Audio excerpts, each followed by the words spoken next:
morning. Welcome to Africa Today. We'll be covering news that extend from February to May 2012. They're the most important and interesting news. Now we'll go with Anna for an important update on the DRC situation with Coney. Thank you. On April 3rd, the Lord's Resistance Army continues to attack DRC. Joseph Kony leads it, and it's now hiding in the jungle. Now, for more insight of the story, Isabel. How do you feel about the current situation? Well, my family and I are very worried since we have been left without a home. The food is scarce and it's a violation of the law of human rights. Thank you. As you see, not much humanitarian aid reaches this remote village of Dulu. It's estimated that about 3,000 people have fled from the villages. Well, back to headquarters.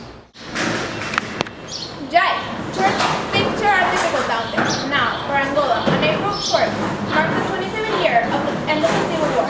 It is predicted that the economy will experience a growth of 12% this year. It is an African success story since it rebuilt its nation in peace. Angola has so much potential and no professionals. Now, on April 11th, on the eve of the 50th celebration of the Algerian independence, the death of Ahmed Ben Bella shocked the nation. The first Algerian president died from a home in illness at the age of 95. He led the independence from France in 1963, later becoming president. Now, let's go to our reporters in South Africa. Thanks. On March 8th, South Africa apologized to Nigeria over deporting 125 people because officials thought their yellow fever certificates were not valid. Even flights were cancelled. South Africa will make the necessary adjustments so the incident is not repeated again. Zambrano, yellow fever is transmitted by mosquitoes. It causes serious symptoms such as diarrhea, vomiting, kidney failure, and bleeding. The UN Health Organization estimates that half of the victims who develop hemorrhagic symptoms die. Back to you, Balbina.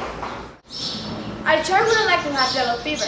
Now, some interesting news occurring in Egypt. We will go to our Egyptian friend with Heinz. You are right. Egypt's pipelines supplying Israel have faced numerous attacks since the uprising. The state-owned gas company has just made a deal where gas to Israel will be sold at 40% lower market prices.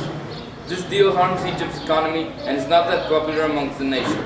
Former President Mubarak, who backed up this deal, is facing criminal charges for his role in the agreement, associate phases, and extradition from Spain. It has been calculated that about $714 million have been lost in this agreement. Well, back to HQ. Thank you for the insight. Those who make it history stay in history forever. Such is the case in South Africa with Nelson Mandela. Now let's go down to a conference call with Pau and residents of South Africa. Hello, I'm ready. Are you going to ask me about the new Nelson Mandela banknotes that have recently been issued by the president of the Pretoria Bank, Jacob Zuma? You have read my mind. My question to you is, what does it mean to the people over there? What does it mean to you? Well, it is a great way to express the deep gratitude the nation has towards him. It's the least we can give him back. We thank our viewers who give us their opinion. Now we go to Mali. On April 6th, rebels from the National Movement of the Liberation of Azawad declare independence from Mali. They are willing to draw a democratic constitution, although chances to create their own state are slim. The African Union and the UN do not consent to this. The Tuareg people occupy the northern part of Mali and the southern part of Nigeria. They claim to have different lifestyles and culture. I'll come to you with more updates. Thank you. We'll keep you informed with other news about rebels. Now, from other news from Uganda. Northern Ireland and Uganda have been connected by groups of missionaries and charities. They're trying to transform the lives of people who are greatly affected by the war. Improvements range from simple necessities to education. The problem is the constant bureaucracy and corruption. However, humanitarian aid is not needed since Angola's GDP will grow and will not be dependent on foreign aid such as Britain or Ireland. Now, we will go with our friend Heinz in the control panel. That is interesting. But even more interesting is how the UN has decided to adopt global guidelines for rich countries buying land in developing nations. This is to prevent foreign governments from buying land for farming and other stuff.